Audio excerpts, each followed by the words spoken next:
Agora nós trataremos do tema Novas Tecnologias Energéticas e Transformação Digital para o setor químico e de materiais. Muito bem. Então eu convido ao palco, por favor, o André Medeiros, engenheiro de valor na TOTUS. André, já está com a gente. André Medeiros, obrigado, André. Por favor, fica à vontade aqui. O André Medeiros. Eu quero convidar também o Fernando Veronese, diretor de desenvolvimento de negócio da GEL Biogás e Carbon. Onde é que está o André? Fernando, desculpe, André Medeiros e Fernando Veronese, fica à vontade. Fernando, pode ficar daquele lado lá, por favor. E também o Alexandre Urbano, professor associado na Universidade Estadual de Londrina. Professor Alexandre, muito obrigado. Perfeito. Então, nosso moderador, professor Alexandre, conduz essa parte inicial aqui. O tema, eu repito, novas tecnologias energéticas e transformação digital para o setor químico e de materiais. Tudo bem, professor? Fica à vontade. Tudo bem, muito obrigado, meu querido. Boa tarde a todos e a todas. Mais um painel do nosso evento Integra QM. Em nome da organização, agradecer o André, o Fernando pela presença, pela palestra, em conversar com a gente essa tarde. Então, vamos dar início com a palavra, pela ordem aqui. O André começa com a sua fala. Obrigado, André. A palavra é sua. Eu agradeço. Boa tarde a todos. Eu sou André Medeiros, trabalho na TOTUS já há alguns anos e vou trazer algumas reflexões para vocês aqui sobre tecnologias inovadoras. Vamos entender de uma maneira um pouco mais generalista como elas podem impactar no nosso dia a dia, mas principalmente, quais delas eu devo escolher para a minha necessidade, seja eu um estudante, um empresário, um consultor, né? Então, cada demanda que a gente tem pede que nós tomemos uma decisão mais adequada e a tecnologia pode ser um meio para isso, tá, pessoal? Vamos passar aqui. Rapidinho, não vou falar sobre mim, tá, gente? Depois a gente pode conversar, pegar mais detalhes e contatos. A gente vive um momento aí de uma vastidão de dados. São muitas informações. Esse é um número aí que é trazido já defasado um pouquinho, né? 2 anos atrás. Vamos imaginar, com a escala e algoritma que isso começa a crescer, né, geométrica, a gente pode ter números muito maiores cada vez. E o que nós estamos fazendo com essa vastidão de dados? Estamos só mergulhados no meio dela ou estamos extraindo o valor agregado dessa informação? E como a gente extrai esses detalhes, tá, pessoal? Então, a gente percebe que a Apollo 11 foi para o espaço em 1969 com um processador muito simples, comparado a um iPhone 6. A gente já está no iPhone 15, né? Então, imagine o poder de processamento que vocês têm no bolso de vocês. E no bolso do empresário, no bolso do gestor, dos professores acadêmicos, a gente está usando isso para quais finalidades? Essa é a primeira provocação. Será que a gente está usando o celular só como meio de comunicação e entretenimento? Ou a gente está usando esse poder de processamento, esses dados, internet, para transformar algumas realidades, seja a nossa, seja da nossa empresa ou da sociedade na qual a gente vive? Então, vamos começar a trabalhar esse volume de informações. O que vem acontecendo nos últimos anos, pessoal? Algoritmos, dados e poder computacional. A teoria da IA, ela vem lá de Aristóteles, tá, gente? 300 a.C. Mas em 1950, mais ou menos, né, a gente começou a perceber uma ascendência disso. Por quê? Porque os algoritmos começaram a funcionar baseado numa coleta de dados. Nas últimas décadas, o volume de dados teve um barateamento. O poder de processamento ele ficou cada vez mais em conta, né? Quem nunca aí usou os dados na nuvem, né? O tal do cloud, né? Onde que tá os dados do cloud? A gente brinca, né, que os dados na nuvem só tá no computador de outra pessoa, né? Então, assim, a gente está colocando esses dados lá, a gente está analisando isso como. Então, hoje, com o barateamento gradativo da análise de dados, o barateamento do armazenamento das informações, a gente começa a cruzar essas informações em algumas áreas de pesquisa, tá, pessoal? Redes neurais, né? Quem já não ouviu falar de deep learning, machine learning, né? Que são termos, às vezes, um pouco mais técnicos, mas a ideia é que é aprendizado de máquina reforçado com dados. Somos nós que abastecemos esses dados para que essa máquina aprenda alguma coisa com isso. E aqui é um termo que suscita discussões na academia, né, professor? Eu também sou do meio acadêmico há muito tempo, então será que é realmente uma inteligência artificial ou são ali algumas simulações que ocorrem baseadas em dados? Então esse é um ponto importante. Visão computacional, né? Quem já não fez reconhecimento facial aí no smartphone, por exemplo, né? Então, os pontos da face calculados, uma simetria, isso é analisado. Como que isso pode impactar na minha indústria? Será que eu posso ter algum tipo de leitura com computação visual dos meus processos, uma manipulação 3D de uma molécula, por exemplo, e fazer simulações possíveis e depois disso, aí eu tomar alguma decisão? Então, esses são alguns pontos que eu quero trazer para a gente refletir junto. Tá? Lógico, dentro do exíguo tempo que a gente tem, né, professor? Aqui a gente poder trazer e fomentar um pouquinho de discussão. Robótica, eu acho que é o mais conhecido, né? Alguém já frequentou uma indústria que tinha um braço robótico, que pegava ali uma embalagem, paletizava ela, uma automação. Então, isso já vem acontecendo. Agora, quais dessas são aquelas que nós precisamos no nosso dia a dia? Aqui tem estudantes, gestores, profissionais, empresários, enfim, nós temos várias perspectivas, várias demandas, várias necessidades. Se a gente não sabe onde nós estamos, né, para onde que a gente vai? Às vezes, mais importante de saber qual é o meu destino é saber onde eu estou agora e o que eu preciso, qual caminho eu preciso percorrer para chegar lá do outro lado da ponte. Tá? Sistemas especialistas, processamento de linguagem natural.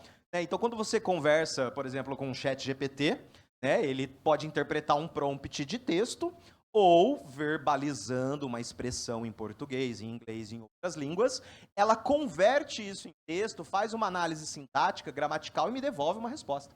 Então, eu começo a ter processamento da linguagem natural. Então, tudo isso, gente, só foi possível aí nos últimos anos graças ao advento da era tecnológica digital, grande volume de dados e um poder de processamento barateado. Ainda não está tão barato, né, professor? Então, a gente pode, de repente, encontrar outras formas de pensar nisso.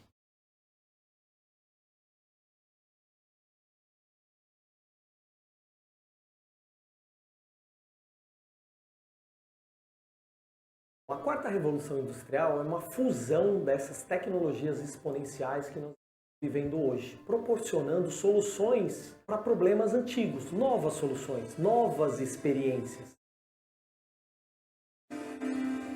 Conectividade, IoT, Data Science, impressão 3D, tudo isso está proporcionando às empresas, às pessoas, novas experiências, novas soluções, novos formatos de organizações. No último Fórum Econômico de Davos, deixaram muito claro que o mundo pode perder 7,1 milhões de empregos devido à substituição humana por sistemas automatizados. Porém, o próprio Fórum Econômico diz que isso pode ser aliviado com a criação de 2,1 milhões de empregos. Para quem serão esses novos empregos? Para as pessoas, para aqueles profissionais que estiverem prontos para essa quarta revolução industrial. O Fórum diz que 65% das crianças que entrarem hoje no primeiro ano do fundamental irão trabalhar em empregos que não existem hoje. Então, essa modernidade líquida, tudo isso é muito instável, o futuro é muito imprevisível e as novas gerações sabem disso.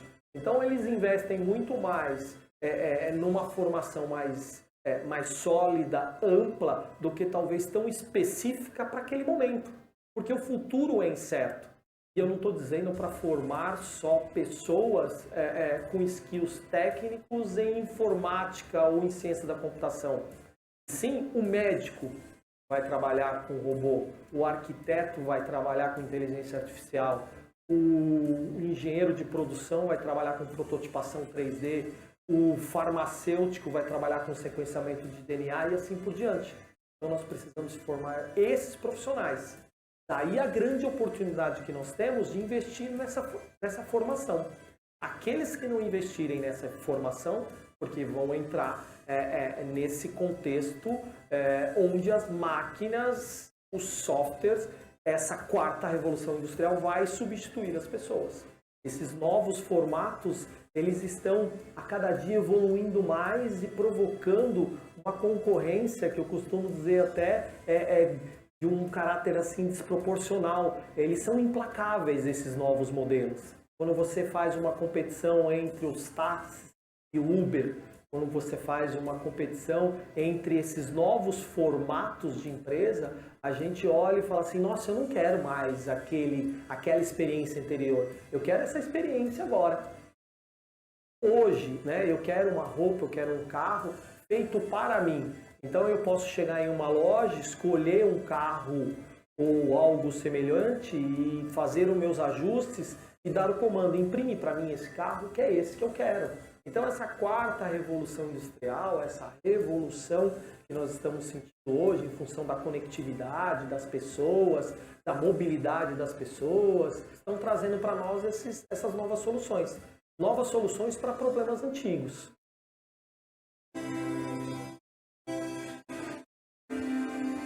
Pessoal, eu quis trazer esse vídeo porque é uma mensagem muito interessante para a gente entender um pouquinho do que está acontecendo. Tecnologia, processos e pessoas. Então, esses 3 pilares, eles têm que caminhar junto.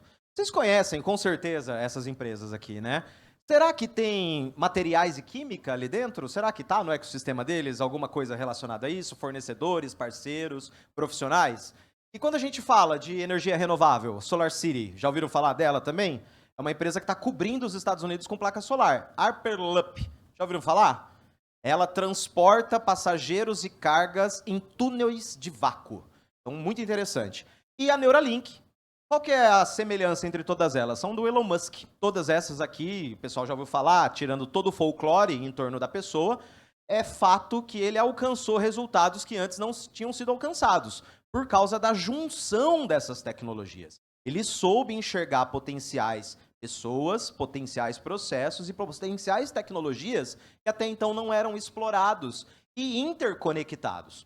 Esse é o ponto importante. Nossa, André, mas esse exemplo aí tá um pouquinho longe aqui da nossa realidade, Brasil, interior, né? Eu atuo muito forte no estado de São Paulo, Paraná e Mato Grosso do Sul, já há mais de 400 projetos focados na indústria, na logística, e a gente pode dizer que sim, a gente pode aplicar alguns desses conceitos aqui. Esse é o nosso papel, tá, gente? Que ponto que nós estamos, pensando em Brasil, pensando no interior, né? Então, a TOTUS, que é a empresa a qual eu represento aqui também, além da Unesp, que é a Universidade Estadual Paulista, desenvolveram uma pesquisa, né? A mais recente, ela foi atualizada, inclusive, com a FIPE, né? Aquela famosa da tabela de preço de carros, né? Se a gente observar, pessoal, aqui em azul, a gente está vendo o índice de produtividade de 0 a 1, né? Então, conforme a empresa ela usa mais soluções, aqui o nível 1, usando financeiro, faturamento e fiscal, ela tem 0,37 de produtividade, mas é o maior volume de empresas que fazem o básico, o arroz com feijão.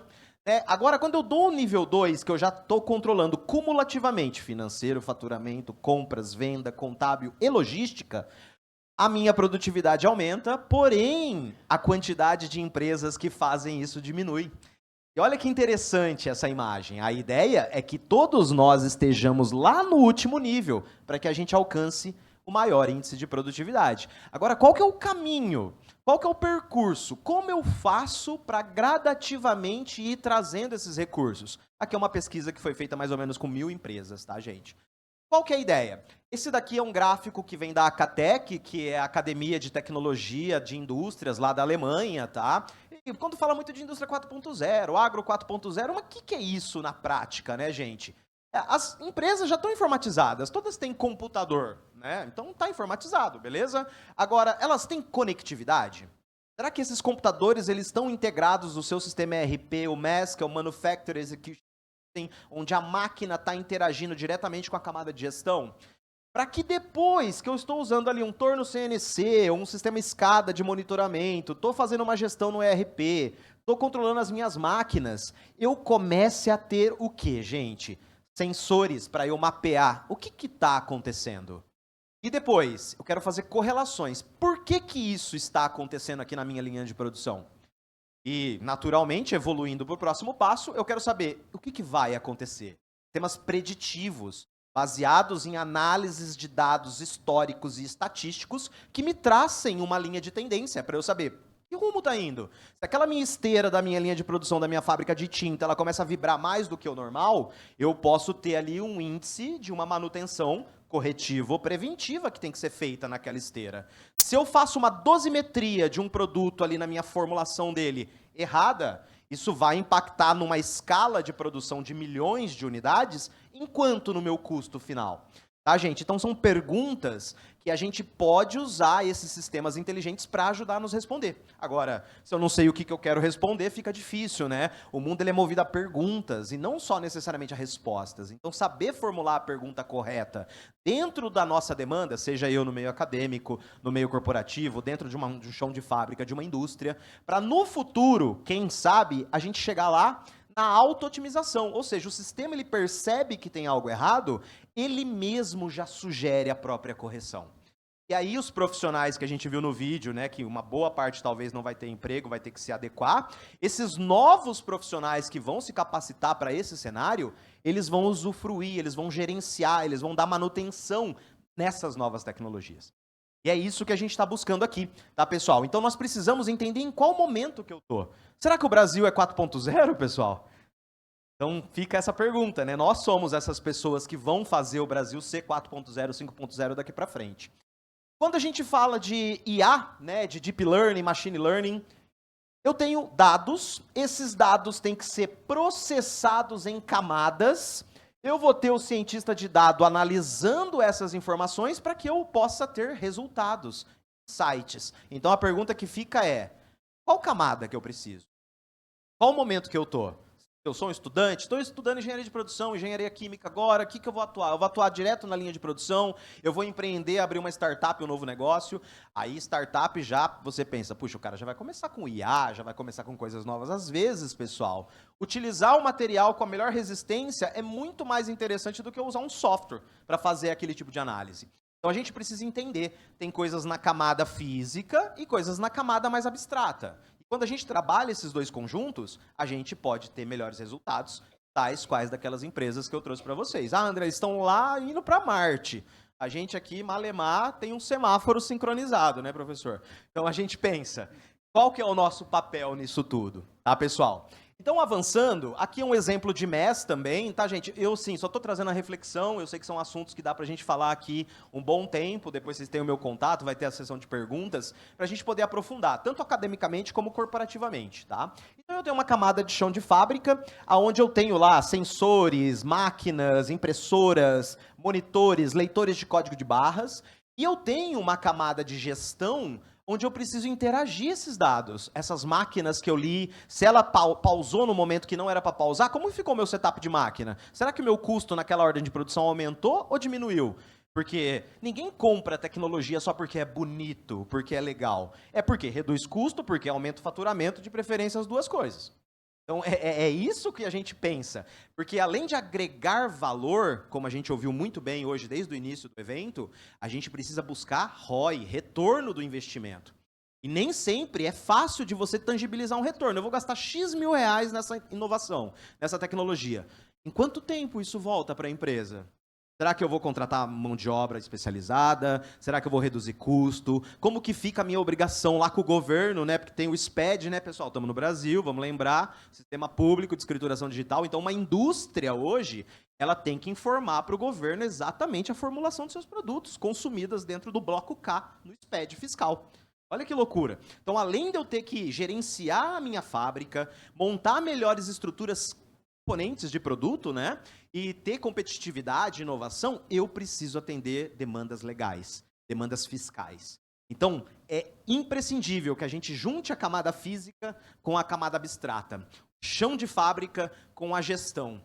Quem está lá no chão de fábrica, de repente ele apontava a produção num papel ou numa planilha e depois alguém lá do administrativo digitava, hoje ele pode ter um sensor na máquina, um smartphone que ele lê um QR Code e esse apontamento acontece quase em tempo real.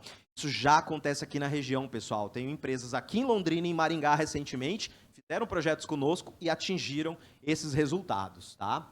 Aqui eu trago alguns exemplos do uso dessas novas tecnologias para a gente poder analisar a cadeia de supply chain, fazer um diagnóstico completo de vendas, olhando para resultados que possam ser de impacto, de quantidade, desfavoráveis e tomar decisões não só pautadas em números frios, mas sim em análises estatísticas e números que possam representar uma linha de tendência, que é um ponto muito importante.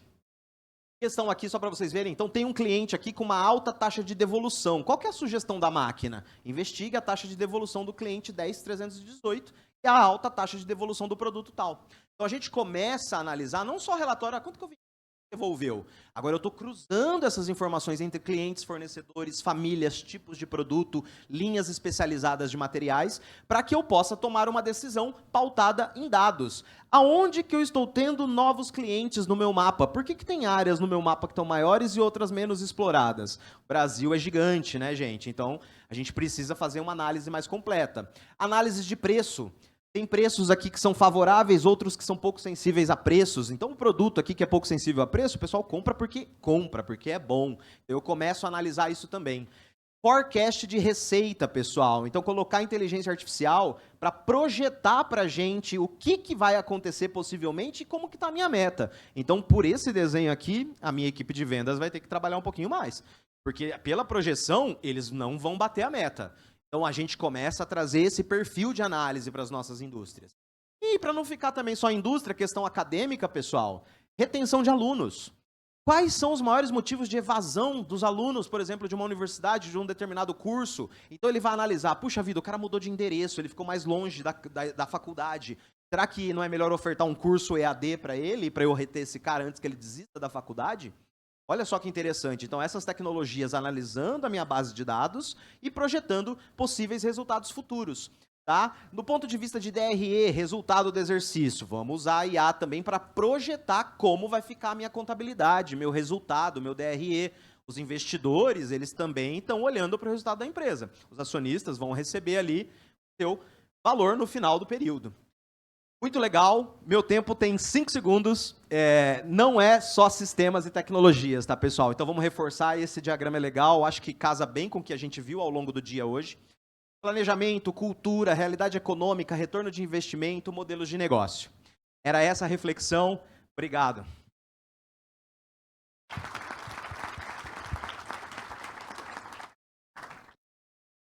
André, obrigado pela sua excelente palestra. Nós vamos voltar daqui a pouquinho a falar com você, depois da palestra do Fernando, né? Mas já parafraseando o professor Nicodelis, né? A inteligência, ela não é, a ferramenta não é nem inteligente nem artificial. Né? Perfeito. Fernando, obrigado pelo aceite em participar com a gente do Integra, a palavra é toda sua. Boa tarde, Carlos, eu agradeço. Primeiramente, nosso objetivo aqui hoje é falar um pouco da GEL, biogás e carbon, dando qual é o diferencial em relação a usar toda a parte de inovação tecnológica. Isso foi um diferencial muito grande para nós, quando a gente fala de resultados. Então, assim, quando a gente fala da GEL, vou passar uma breve explicação para vocês entenderem qual que é o nosso objetivo, descarbonização. Então, tirar o fósforo e colocar o verde. Nós nascemos lá em 2008, né, com uma ideia. Nosso CEO, ele é de família alemã. Então, na Alemanha, o biogás é muito forte. Você tem mais de 10 mil. Então, ele olhava para aquilo. Pô, será que dá para fazer isso aqui no Brasil? Foi lá, pegou algumas matérias-primas da energética, mandou para a Alemanha para um laboratório, viu que aquilo podia produzir. Ele começou a achar formas de fazer aquilo ser viável. Porém, toda vez que ele chegava em algum lugar, você falava, cara, aqui no Brasil isso não vai funcionar. Então, ele trouxe, primeiramente, um build gestor da Alemanha para que fizesse os testes, colocou nas usinas e validou a tese dele. Então, em 2011, ele construiu um centro de pesquisa, porque era muito caro mandar para a Alemanha as análises. Não achava que no Brasil quem fizesse ainda. Saiu o seu biogás, teve... Mas lá em 2010 isso era caro. Ele tomou decisão e depois ele afirmou, porque pelo volume de análise que a gente faz mensalmente, é absurdo já está fora. Em 2012 partiu a primeira planta, a Geoelétrica, que é aqui em Tamboara, no Paraná. Ponto importante, a Geo é londrinense, é uma empresa que está sediada em Londrina, as plantas não ficam aqui, ficam espalhadas no Brasil, mas a nossa sede, engenharia, GeoConnect, administrativo, centro de pesquisa. Então, em 2012, entrou em operação a primeira planta, aí passamos de 2012 até 2018 batendo cabeça, porque foi na Alemanha, pegou o consultor, vamos levar isso aqui para o Brasil que vai dar certo. Chegou aqui, primeiro problema, tropicalização. Abrasão, temperatura, cultura do operador, deu tudo errado. Aí desmontamos a fábrica, fomos montando até que a gente fechou modelo de negócio, ganhamos um leilão com a Raizen, montamos a JV e montou a segunda planta. E aí nós saímos de uma planta 4 megas para uma planta de 20 megas. Então, veio up errado também, porque aí está tão grande, não dá muito certo. Então, tivemos o desafio de pegar uma planta de 4 megas e transformar de 20, olhando para todos os defeitos dos erros, coisa que você constrói e gastou dinheiro. Só derrubando, passando o trator em cima, não dá para, assim, tomar muito cuidado no investimento. Em 2019, partimos por mais uma JV com a Cocal, que é aqui em Narandiba. Um projeto, assim, bem desafiador, porque ele tinha 5 megas injetado, tinha 5 megas equivalente conectado num gasoduto com a antiga Gás Brasiliano, o Genecta, com 54 quilômetros de gasoduto Narandiba até Prudente, Wave. Então, assim, a planta era o master. Hoje, se essa planta cair, derruba Prudente, derruba as fábricas que estão no caminho. Então, para biogás, isso aí também era algo desafiador, porque você tem que ter confiança na entrega da molécula, você tem equipamentos quebram, param de funcionar. O ticket de biogás não é muito alto para você sair colocando dupla redundância, tripla, colocar um monte de gente em cima, então a margem é muito apertada, então você tem que ter muito cuidado na hora. Não é também indo para o mais barato que se resolve o problema. Em 2021, acabamos, graças a esses projetos de 2018 e 2019, ter investidores novos, e aí chegou em nós e falou assim, agora vamos arrumar a casa. Já provou que isso aqui funciona. Só que vocês não têm governança, não têm a parte de inovação, não buscam performance, vocês estão preocupados em botar a planta de pé e ver se está produzindo. Então aí houve um incentivo pesado, aí remodelizamos a marca, que hoje é o Biogás e Carbo, energética. Em 2022, aí veio outra GV, também tudo fruto desses primeiros, que foi com a Crivellare Ambiental e a UISA, Crivellare aqui em São Paulo, UISA Mato Grosso, Nova Olímpia. Em 2023, ela de novo mudou seu compromisso para geobiogás e carbono, para reafirmar a desfossilização do planeta. Então, nosso objetivo já falei, descarbonizar agora, não esperar até 2030, 2050. E agora, em 2024, recentemente, aí, nos últimos meses, a gente fechou uma JV com a Mitsui Gás e Energia. Hoje é um dos maiores players de gás. Bom, esse aqui é um cenário para vocês terem uma ideia do que é o ecossistema da GEL, né? Então, a parte azul é a parte da origem da biomassa, o campo, né? Então, você vem com a matéria-prima. Aqui no meio, você tem toda a parte da planta de biogás. E aí você tem um back-office, que é todo o time que fica aqui no... Você tem time de engenharia para fazer projetos de estudo conceitual, básico, executivo, acompanhar a implantação, todos os problemas que vão surgindo no meio do caminho. Tentamos fazer fora, não deu certo, precisamos internalizar isso dentro da empresa. Precisamos ter a parte de ESG para cuidar disso também. Precisamos criar um Geo University para treinar o time que ia vir. Temos 20 pessoas para 132 anos. Então, assim, cultura, passar conhecimento ficou muito complicado se a gente não tivesse alguém que concentrasse e treinasse. Então, toda vez que chega alguém dentro da empresa, é obrigatório passar pelo Geo University, assistir todos os cursos, fazer prova, discutir as áreas, para que a parte do ramp-up dele interno dentro da empresa fosse maior. Temos também a parte do centro de pesquisa e GeoConnect. Quando você produz o biogás, você pode fazer algumas rotas. Você tem a energia elétrica, que é a mais comum. Passados queimava flare, aí botaram um motorzinho lá para gerar, e aí viu que dava para fazer energia elétrica e térmica. Aí depois avançou para o upgrade para biometano, separar o CO2 do metano. Então, começou a ter, como o Brasil a gente tem uma malha de gasoduto muito fraca, você precisa ter o gasoduto virtual, que é através de carreta. Aí gera um outro problema, você ter inúmeras carretas girando aí, risco de bater, atrasar, acidente. Depois a gente vai entrar mais no detalhe disso. Então, com os produtos que você faz, biometano, você pode usar o CO2 também. Então, você separa, já está capturando ele, então você pode vender ele, a gente já liquefaz ele aqui na Cocal. Você pode injetar no duto ou os próprios clientes internos, que são os combustíveis que estão trabalhando. Que no caso é o caso de sim, amônia, hidrogênio verde, metanol e SAF. Que é o que a gente entende que vai ser o futuro. A empresa vem investindo fortemente, porque no passado a gente nasceu para produzir biogás e energia elétrica. Não, peraí, aqui tem mais que só fazer biogás. Bom, aqui é um breve fluxo, né? Então você tem campo, produz matéria para a indústria e comércio, né? A indústria comercializa, vai para o comércio e vai para a comunidade, gera o resíduo, vai para o biodigestor. Produz o biogás, do biogás você tem algumas rotas. Ou fazer energia elétrica e terma, separar o biometano, fazer biometano, usar o CO2, que é o biogênico, pode retornar isso para a indústria, nem é o futuro. Ou você usar o biogás para fazer o combustível avançado. Também, quando a gente fala hoje, tem mais de assunto rodando hoje aí no meio acadêmico.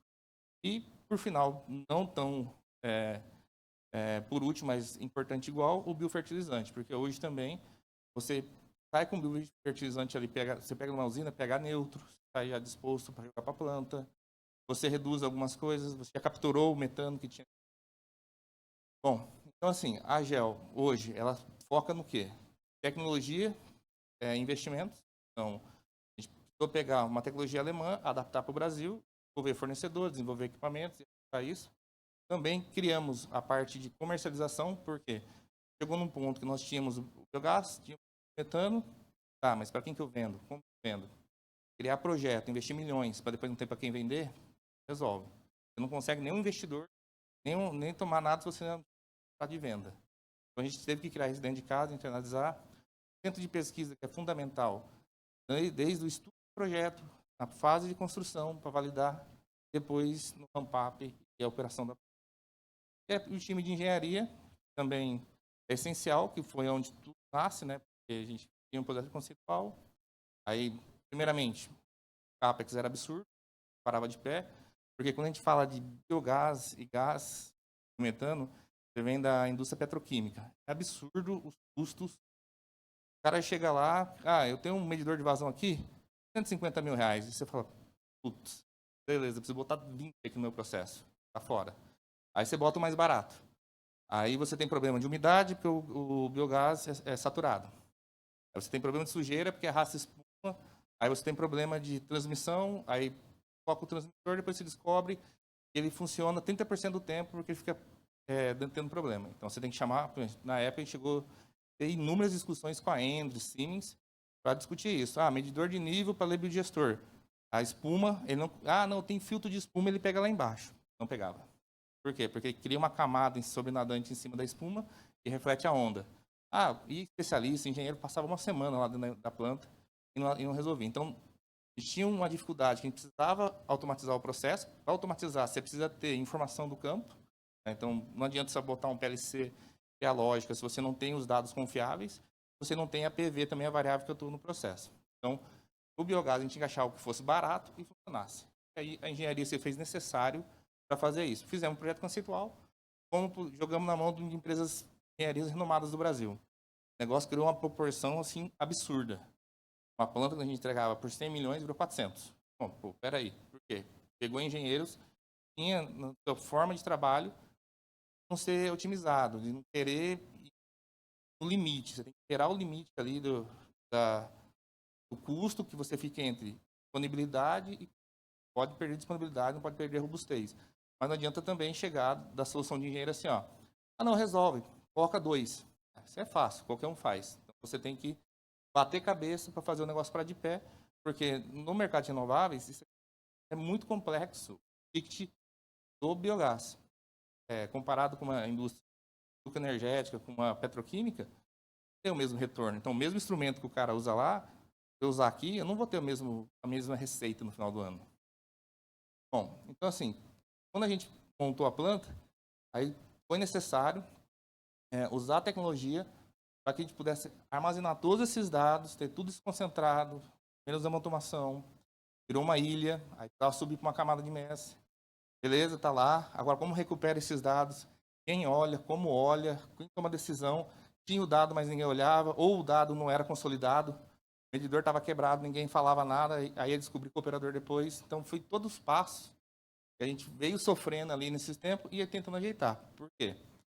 Nosso foco era ter várias plantas espalhadas no Brasil, não ia dar certo se a gente precisasse ficar viajando toda hora, corrigindo o problema. Então, assim, nesses 12 anos de operação da GEL, o mais importante foi a tecnologia que a gente aplicou no processo para que a gente pudesse melhorar o processo de biogás. Todos todo mundo aqui deve ter lido sobre biogás. Uma coisa é você tem biogás plantas pequenas. Nossa, é biogás de larga escala. Então, ele é uma indústria. Como vocês podem ver, você tem padrão industrial, você tem time de manutenção, você tem time de operação, você tem plano de manutenção, você tem uma equipe que fica olhando para esse processo de... Então, isso foi uma profissionalização que a gente não estava preparado. Quando a gente chegou no começo, chegaram para mim, não, é um biodigestor, você taca lá dentro, vai ser o gás. Aí a gente voltou, ó, não é assim, precisa automatizar. Aí a hora que você passa lá, um PLC custa 1 milhão e pouco, o cara fala, porra, como você vai gastar isso? Não. Vai, mas na Alemanha não faz. Fala, ok, mas qual que é o tamanho da planta da Alemanha? 500 kW e é o próprio fazendeiro que opera. Legal, aqui não é. Aqui são funcionários, é uma planta de 4 metros, é 24/7, é diferente. Aí depois que a gente gastou isso, aí viemos para a parte dos processos. Ó, legal, agora está tudo manual. O estoque era aberto, pegava a chave, pegava lá, sumia a peça e achava. Precisamos de um RP. Agora precisa emitir uma nota, porque tem que carregar e sair no caminhão entrando. Agora preciso gerir compras, porque a compra antigamente era por e-mail. Aí começou a virar um batalhão de e-mail. Então começou a ter que ter sistemas para que a empresa se estruturasse. Então a gente passou bem por essa dor, porque toda vez que a gente ia falar isso, tudo quando você fala de dinheiro, é muito polêmico dentro da empresa. Aí você chega lá assim, e software é caro, equipamentos é caro. Hoje a gente está tendo uma acessibilidade muito maior. Quando a gente fala quando subiu para a nuvem, mas antigamente, 10 anos atrás, 15 anos atrás, tem que botar data center, servidor, pegar licença de Windows, ver um cara que cuida, gerador. Cara, caríssimo. Então, toda vez que a gente ia discutir, não vai dar. Aí quebrava a cabeça, não dava certo, eu falava, não, agora investe, porque está dando prejuízo. Então, é um percurso que você passa, e como a gente era do biogás, eu escutava muito assim, mas em tal lugar o cara não usa. Eu falo, em tal lugar? Se nós aqui, nós precisamos. Se a gente quer entregar a nossa produção, que é uma produção alta para o biogás, queremos entregar a nossa disponibilidade, a nossa eficiência, não consigo fazer conversando com as pessoas sem ter visão do processo. E visão do processo entra também até eu saber se o cara comprou minha peça que eu vou fazer manutenção. Porque senão eu tinha que ligar, você comprou a peça do gerador? Preciso ver, deixa eu ligar para o fornecedor. Não. Hoje, você entra no sistema, você consegue saber onde está e se já está comprado, não está, quem aprovou, quem não aprovou.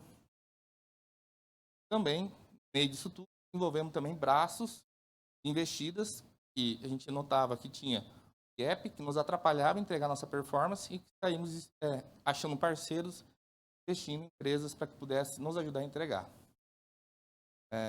Como já falei, a parte da inovação tecnológica, então a gente saiu da Alemanha, que eram plantas pequenas, e foi para plantas maiores. Hoje, você pega a raiz em geobiogás, é uma planta de 21 mega-hora.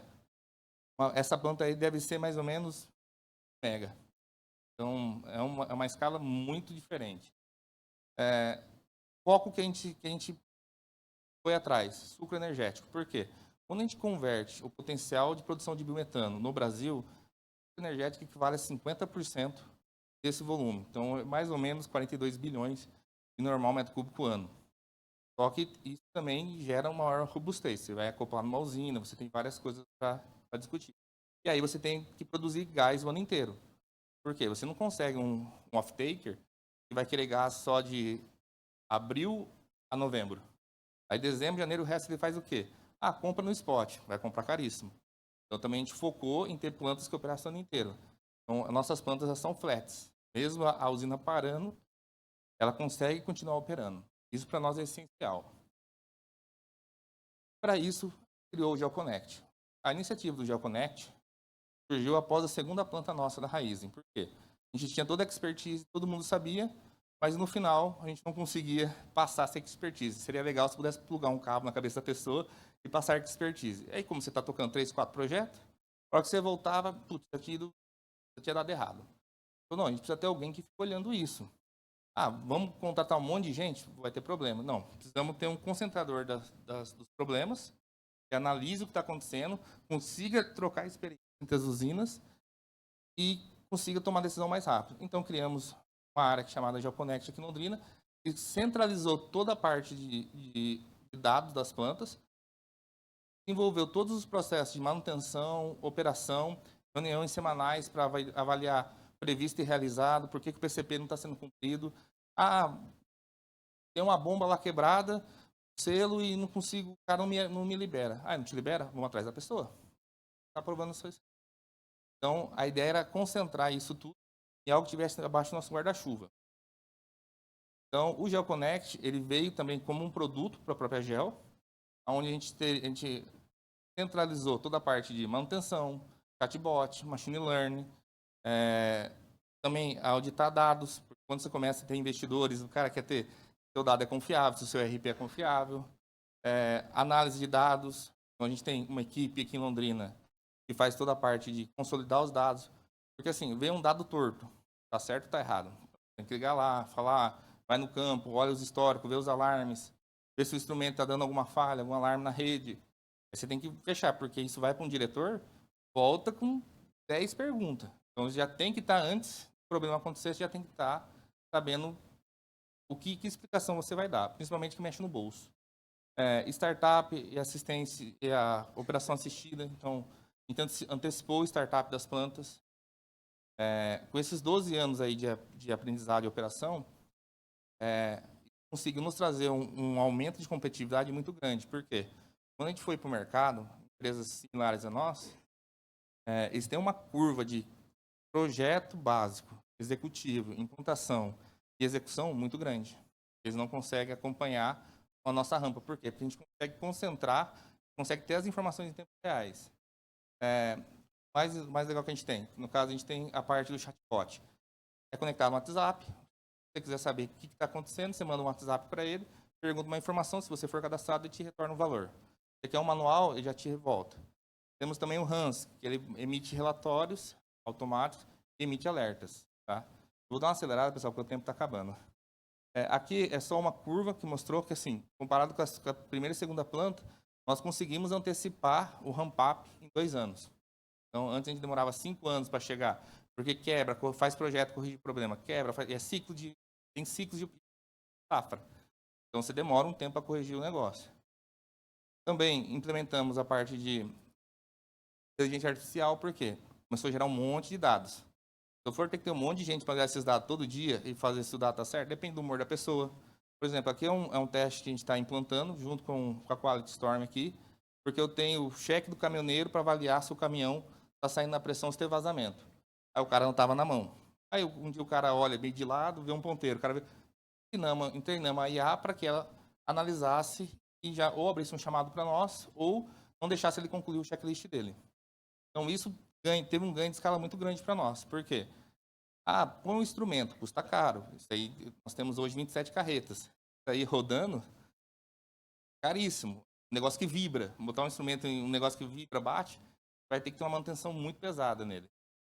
Então, essas carretas aqui. Então, isso só se faz possível hoje termos uma operação centralizada aqui em Londrina, com várias plantas espalhadas, graças à utilização de inovação tecnológica e softwares. Lógico, por exemplo, quando a gente vai para o biometano, nós temos outro problema. Eu tenho uma indústria, um terceiro, que não tem nada a ver comigo, plugado em mim. Então, se eu derrubar ele, vou pagar lucro cessante. Aqui é só uma questão de mostrar da questão que é tudo centralizado em Londrina. A vantagem é que eu também consigo atrair talentos para cá, porque todo mundo quer morar bem. Aqui é uma parte da eficiência, né, que o nosso maior diferencial é a eficiência do projeto. Oportunidades futuras que nós enxergamos hoje, nós estamos trabalhando, na logística de entrega do biometano, porque quando a gente vai para o mercado de óleo e gás, principalmente gás natural, você tem um custo. Quando você chega numa indústria, olha, eu vou te vender biometano. Tá, qual que é a sua garantia de entrega? Pede o take or pay dele. Eu garanto 50% do tempo. O cara vai ter que ter um backup, ou você vai assumir o backup, ele vai assumir o backup. Não tem gasoduto, precisa pôr carreta. Vamos pôr uma carreta reserva. Uma carreta hoje GNC custa 1.300.000, só a carreta. Aí você tem cavalo, logística, tem acidente na estrada, tem atraso, tem um monte de coisa que acontece. Então, hoje nós estamos focados, daqui para frente, em trabalhar nessa última milha, da logística do cliente na ponta. E também, para o futuro, que a gente também tem desenvolvido, é a parte do combustível do futuro. Nós já estamos investindo em amônia, de amônia, SAF, já tem pilotos, projeto executivo para implantar, e a gente acredita que isso não é para agora, mas precisa começar a investir, trabalhar nesse mercado, porque vai ser o futuro. Agora, para nós é o biometano, que é o que está acontecendo, está na mídia, é o que está mais próximo, principalmente a parte de frota, você tirar o diesel, tem um retorno financeiro muito grande, e também tem um volume muito grande e é descentralizado. Bom, é isso, pessoal. Tempo é curto, bastante coisa para falar. A gente queria só trazer mostrar como que um projeto de biogás, que era um negócio tão pequeno, virou algo tão grande, né?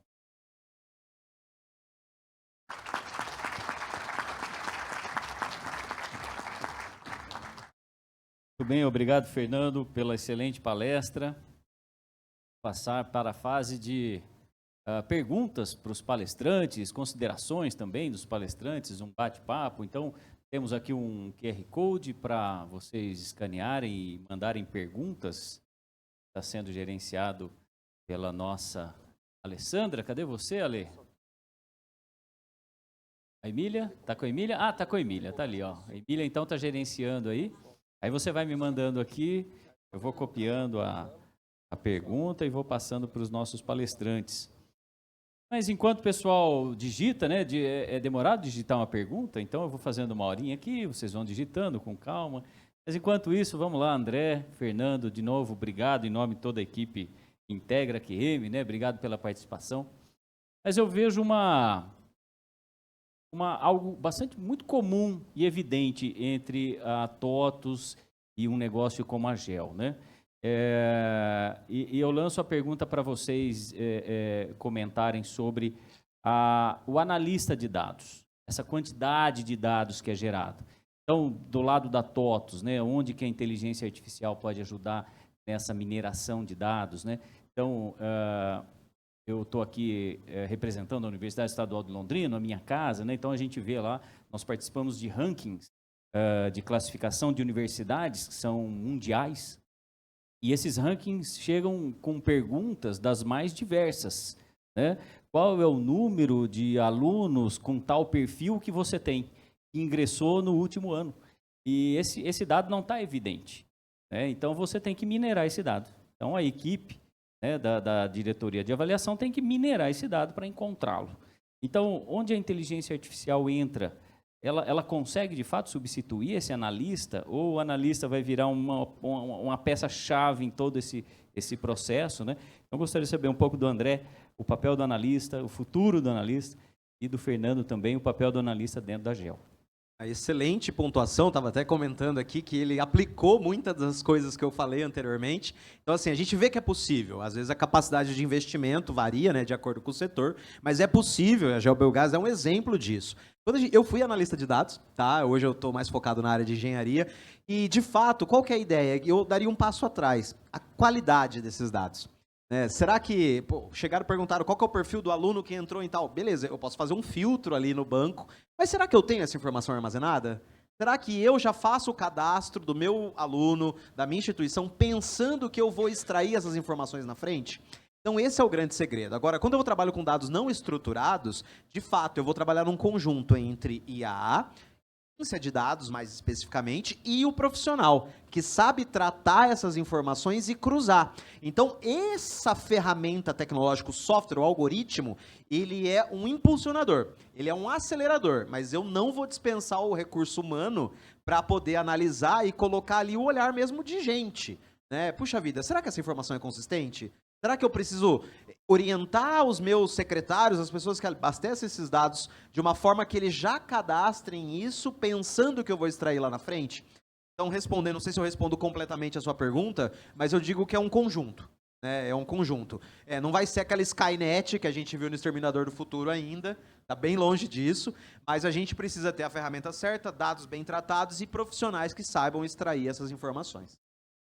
André, obrigado. Fernando? Bom, hoje, a parte de inteligência artificial, ela ajuda muito o analista de dados em filtrar, a trazer alguns alarmes para eles, algumas anomalias no processo, ele precise consolidar. Então, muitas vezes, em vez de ele gastar tempo em fazendo filtro, olhando se tem algum desvio, já vem os desvios apontados. Por exemplo, igual está testando agora a IA para a parte de checklist na parte do biometano, com manômetros manuais. Quando dá um desvio, em vez de, sei lá, já dizer que existe uma falha, vem para o analista de dados ou para o cientista de dados, ele interpreta aquilo para ver se aquilo realmente é um problema ou se foi algum desvio, porque você tem a questão da posição da câmera, você tem qualidade da câmera, luz, ou às vezes aconteceu do manômetro estar quebrado. E aí a gente conseguir traçar, porque você tem outras formas de tirar uma prova real disso, aí faz contato com a operação, entende o que aconteceu e volta já com uma solução muito mais rápida do que ele ter que ficar ali minerando dados. Então, eu vejo que hoje a inteligência artificial ajuda muito os cientistas de dados a tomar decisão muito mais rápida e ter relatórios muito mais coesos. Porque senão, assim, eu venho de uma época que a gente recebia o relatório automático do sistema, eu olhava assim e falava assim, cara, isso aqui deve estar errado. Só pode estar errado, não tem como estar acontecendo isso. Hoje em dia a gente já conseguiu minimizar, porque gera o dado, passa por alguém que faz a validação desses dados antes de publicar isso, principalmente com um relatório gerencial.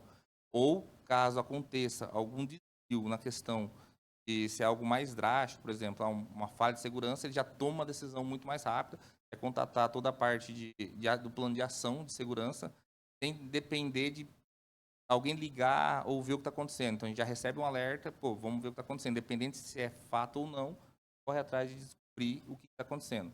Então, para nós, hoje, os cientistas de dados têm uma ferramenta muito forte na mão deles, que é a ferramenta de softwares que ajudam ele a parametrizar o seu trabalho no dia a dia e gastar tempo o que importa. Muito bem, obrigado, Fernando. E, André, a TOTUS, ela trabalha com as ferramentas de IA, ela desenvolve, tem parcerias com empresas que desenvolvem para implantação nos sistemas da TOTUS? Perdão, gente. Hoje a TOTUS, ela é uma desenvolvedora de software nacional, como a gente comentou, né? E a gente tem um laboratório no Vale do Silício também, inclusive.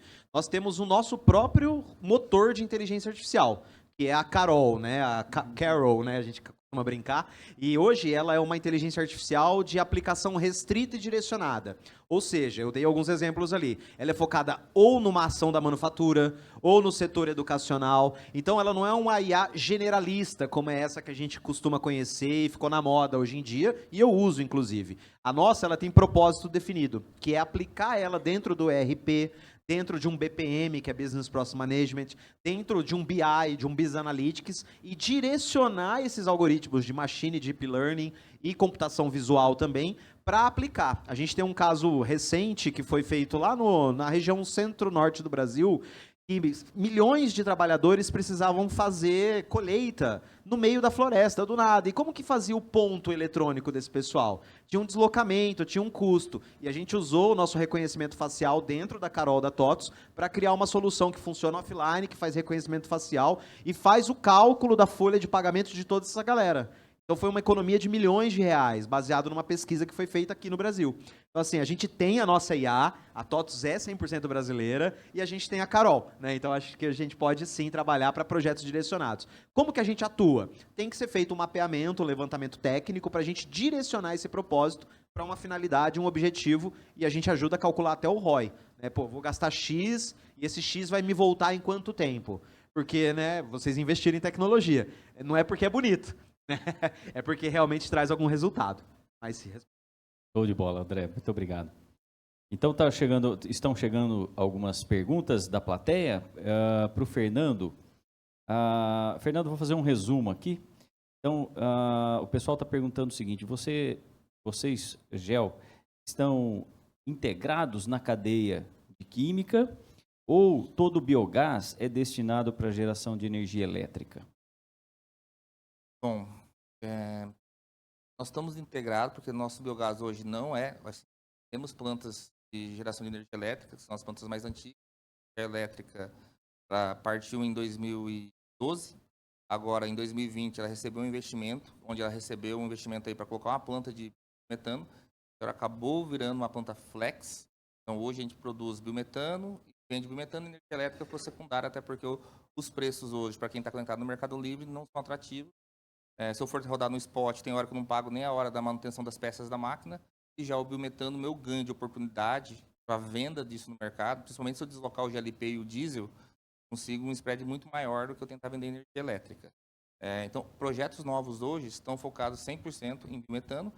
Acaba tendo energia elétrica para autoconsumo, geração de térmica para aquecer os biogestores, fazer algumas trocas térmicas no processo que nós precisamos. Mas o foco nosso hoje é 100% biometano. Estamos estudando também o que a gente vai ter de combustível do futuro, que é SAF, hidrogênio verde, próprio metanol. Então, assim, a ideia é que do biogás a gente tenha novos. Muito bem, então já engata uma sequência aqui da pergunta. Como você enxerga a utilização do hidrogênio como fonte de energia primária no mercado pelos próximos 10 ou 20 anos?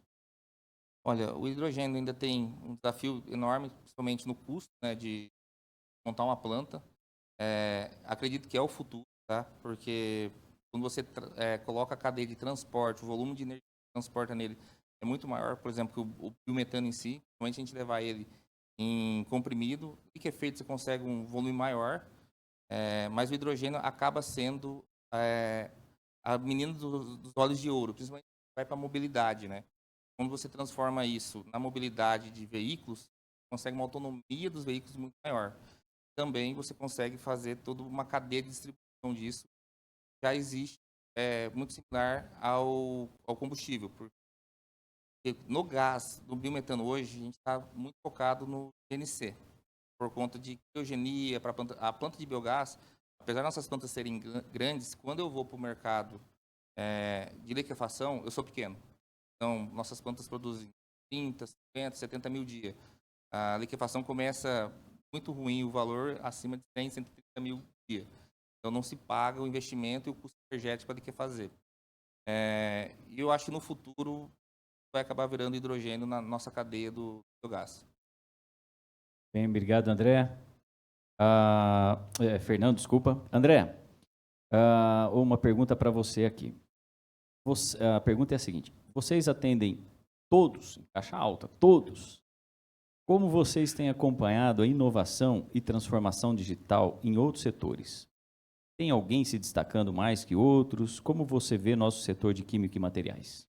Hoje a TOTVS atua em 12 segmentos do mercado, né? Manufatura, logística, serviços, educacional, saúde, varejo, e vai embora, né? Hospitalidade. E dentro da indústria, da manufatura, que é a minha área de atuação, a gente tem o subsegmento. Então eu tenho a indústria química, a indústria metal-mecânica, eu tenho a indústria têxtil, a indústria de bens de consumo e alimentos. Então, nós destacamos as nossas soluções de acordo com a especificidade do negócio. Então, não é só o segmento manufatura, mas a especialidade, o subsegmento no qual ele está inserido. A gente percebe, de fato, que a indústria química e de materiais, ela é o quê? Ela é como se fosse, vamos dizer, o setor primário ali, que abastece outras indústrias em alguns aspectos. E, como eu mencionei, eu tenho 2 projetos recentes aqui de indústria 4.0, MES, em Londrina, e um que a gente acabou de fechar em Maringá, numa indústria de tintas também, onde a gente vai implementar toda a automação do processo produtivo através de smartphones. Então, assim, está acontecendo. Não posso citar o nome específico de uma empresa, mas a gente tem um carinho, um olhar muito grande para a manufatura e dentro do setor químico e materiais. Tanto que alguns dos nossos módulos dentro do ERP é materiais. E ali dentro a gente trata compras, estoque, medição de índices de custo, PCP e tudo mais. Muito bem, André, muito obrigado. Tem mais uma pergunta para o Fernando. Como tem sido, Fernando, inovar constantemente? Uma empresa muito nova que já passou por várias mudanças, como que você analisa isso? Bom, quando a gente fala de inovação, né, como foi mencionado aqui em outros painéis, não é só de tecnologia. Talvez é você fazer a mesma coisa de um jeito diferente. Eu acredito também que não é o que você faz, eu acredito muito como você faz a coisa. A inovação para nós está no nosso DNA. Quantos não eu já ouvi na minha carreira aqui dentro da GEL de isso não vai dar certo, isso não fecha o custo. A gente tem que buscar novos fornecedores, incentivar o fornecedor a ganhar estrutura. Teve um fornecedor que não tinha interesse para nós no nosso mercado, mas ele tinha um viés legal, ele tinha um produto que era ok, mas precisava ganhar corpo. A gente tem que pegar a engenharia, sentar com o produto dele, mexer no produto dele para que tudo desse valor num preço justo dentro da cadeia. Dentro da planta, vou colocar aí mais de 15, 20 equipamentos, a gente teve intervenção no fornecedor para que conseguisse chegar no preço justo. Porque é uma cadeia, né? Então, se a gente não fosse inovando com os fornecedores, com os produtos, com os processos, com a forma de fazer, acreditar que isso ia dar certo, e ia ter porque também a gente precisava ter escala. Então, esse também foi um grande ponto nosso. A gente precisava ganhar escala. Para ganhar escala, tinha que ter confiabilidade, tinha que medir, tinha que acompanhar diariamente. Então, assim, é algo complexo. Todo dia você tem que estar achando, tirar um coelho da cartola todo dia. Mas faz parte, eu acho que motiva também, assim. Isso eu acho que Então, quando a gente olha para o nosso time, o que mais nos deixa feliz é de ver as pessoas topando desafio. Já até brinca que o não a gente já tem, né? O não, cara, vai lá, o não você já tem, isso vai funcionar. Isso não funciona. Não sei como o cara testou, não sei qual foi os parâmetros deles, não sei quais foram os resultados dele. Pode ser que quando ele testou há 5 anos atrás, realmente não dava, mas hoje teve evolução do equipamento, da tecnologia, do mercado. Então, a gente não aceitar simplesmente assim, ó, não dá. Não, vamos lá, vamos olhar. Se não der, vai ser com fatos e dados. Não dá por isso. No final, eu acho que é o que nos move. Você tem um desafio novo a cada dia. Recentemente, a gente ouviu que o GNC só vai 200 km. Caminhão. Hoje a gente anda em perna de 1.700 e volta. Outra perna leva para São Paulo e leva para Curitiba. Quando a gente veio conversar com o mercado, não, isso não fecha a conta. Para isso que a gente fez, compramos carreta, porque quando a gente ficava na mão do pessoal, não queria ter carreta, gasto, não queria mexer com logística, mas para que o negócio fechasse a conta, a gente foi lá e falou assim, não, vamos comprar o negócio, vamos ver se realmente acontece.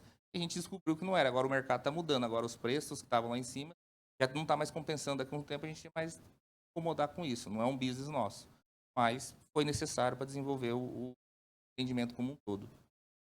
Fernando, na indústria a gente só melhora aquilo que a gente mede, né? Exatamente, você não controla aquilo que você não mede.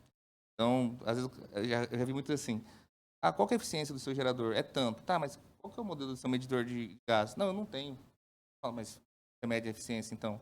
Não, eu faço uma relação, esquece. Não sei, você pode estar tendo perda no meio do caminho, você pode ter um monte de coisa. Aí, obrigado, Fernando. Cadê o Pedro Rigon? Levanta a mão aí para a gente identificar. Ali o Pedro. Pedro faz uma pergunta, se identificou aqui. Aluno da UTF-PR. André, e também serve para o Fernando. As perguntas são para os dois. Quais são as melhores maneiras para nós, estudantes, nos prepararmos para estarmos prontos para a indústria 4.0 ao concluir a faculdade? Excelente pergunta, eu não sei se eu tenho a resposta, eu sou professor, estou estudando meu doutorado, provavelmente vai ser na UTF-PR também. Eu acho assim, capacitação, né, mas a capacitação multidisciplinar. Esse é um ponto muito importante, inclusive foi discussão na minha dissertação de mestrado, onde a gente junta, né, as áreas do conhecimento. Eu sou formado em sistemas de informação, que é a minha primeira formação, mas eu atuo em indústria química, indústria de material. Como que eu consigo isso? Por causa da capacidade de multidisciplinariedade. Então, quando a gente busca se capacitar, eu preciso buscar pontos de tangência que coadunam com aquilo que eu já tenho como base principal. Então, se eu tenho uma formação principal, aquilo deriva quais outras áreas? Então, por exemplo, se eu trabalho com TI, mas eu tenho que ter comunicação. Eu também preciso conhecer regras de negócio. Eu também preciso saber fazer uma apresentação em PowerPoint. Olha só, aqui são várias skills. Mas eu não sou um designer, eu não sou um radialista. Mas se eu não tenho essa capacidade cognitiva, eu vou me juntar a pessoas e a estruturas e instituições que me forneçam isso. Então, acho que esse é um caminho, buscar a multidisciplinariedade. Fernando, já aproveito para colocar junto da sua resposta a seguinte questão. Só um minutinho aqui, Fernando, por favor.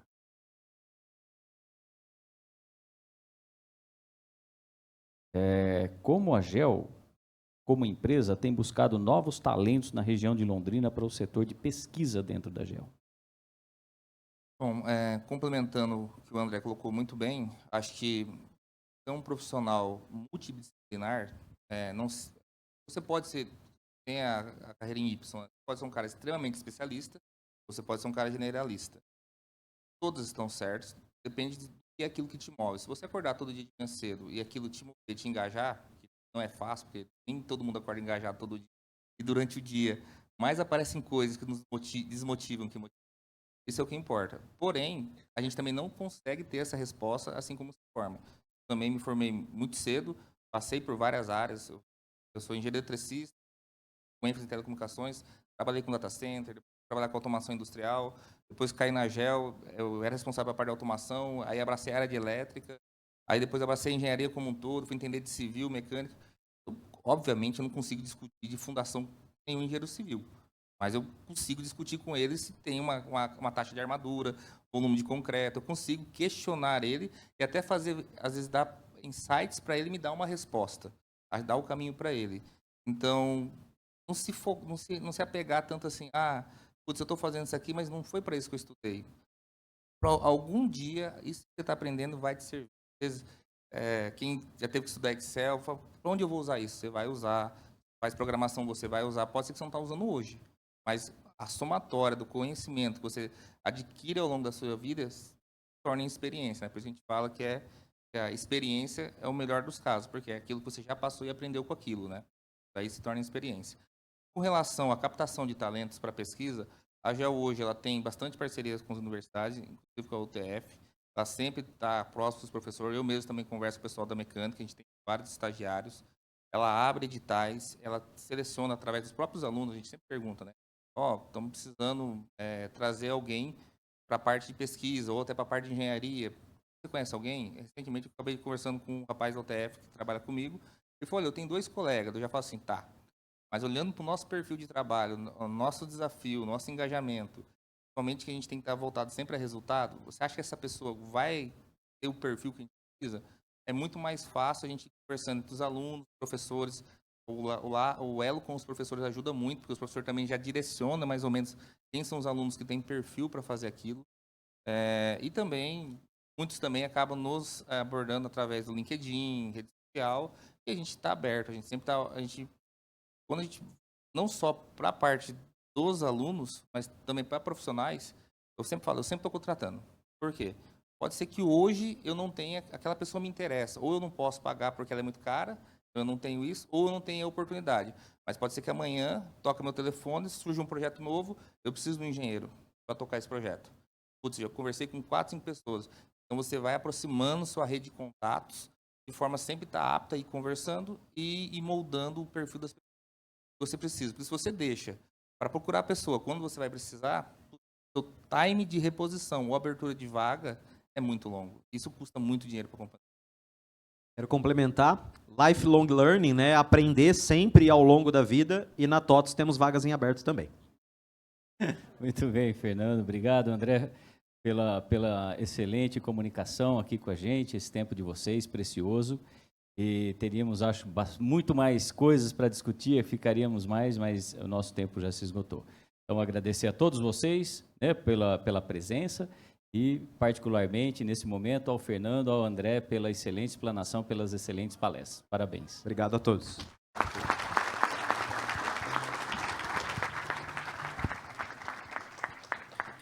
E nós que agradecemos. Obrigado, professor. Obrigado, André, Fernando, professor Alexandre.